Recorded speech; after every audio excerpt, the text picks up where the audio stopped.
এরকমভাবে করলা ভাজি কারা কারা খেয়েছেন অবশ্যই কমেন্টস করে জানাবেন। লোভনীয় একটা করলা ভাজি, যারা করলা খেতে পছন্দ করে না তারাও চেটে পুটে খাবে। আসসালামু আলাইকুম। আপনাদের সাথে লোভনীয় একটা করলা ভাজি শেয়ার করছি। করলা অনেকভাবে ভাজি করা যায়। এই ভাজিটার জন্য লাগবে মাছের ডিম। মাছের ডিমটাকে ধুয়ে হালকা ভেজে নিয়েছি। ভেজে নিলে ভালো হবে। একটা কড়াই বসিয়ে দিলাম, পরিমাণ মতো তেল দিয়ে পেঁয়াজ কুচি কাঁচামরিচ কুচি দিয়ে দিলাম। একটু নরম হয়ে আসলে একটু হলুদ, স্বাদ মতো লবণ, একটু নেড়ে চেড়ে কেটে রাখা করলাগুলো দিয়ে দিব। করলাগুলো আপনাদের পছন্দ অনুযায়ী আপনারা কেটে নিতে পারেন। আমি আলুটা কুচি কুচি করে দিয়েছি, আপনারা করলার মতো করেও দিতে পারেন। একটু নেড়ে চেড়ে মশলার সাথে ভালোভাবে মিশিয়ে দিব। আর করলা ভাজি তো কত রকমেরই খাওয়া যায়, আর এভাবে করলা ভাজি খেলে একটু তেতো হবে না। যারা কখনো করলা খায় না তারা খেতে গেলে বলবে এটা কি ভাজি। করলাগুলো কত সুন্দর ভাজি হচ্ছে দেখেন, কড়াইতে লাগতেছে না। যে কোনো ভাজি তেলের কড়াইতে হলে ভালো হয়।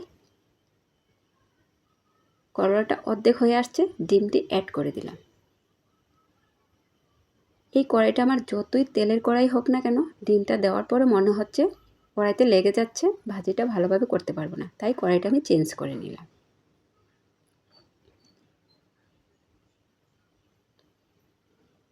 ডিমগুলো দেওয়ার পর ভাজিটাকে একটু ভাজা ভাজা করে নিলেই ভালো হয়, খেতে ভালো লাগবে।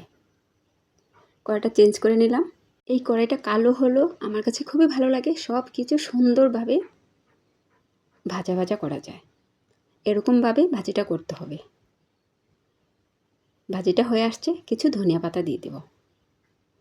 এতটা মজার ভাজি, যারা খাননি বুঝতে পারবে না, অবশ্যই ট্রাই করে দেখবেন আর একটা শেয়ার করে দিবেন। এই ভাজিটা ছোট বড় সবারই পছন্দ হবে। বলেছি একদমই তিতে হবে না। আলু আছে, মাছের ডিম আছে, করলা মনেই হয় না যে এটা করলা ভাজি। এখন পরিবেশন করে নেব।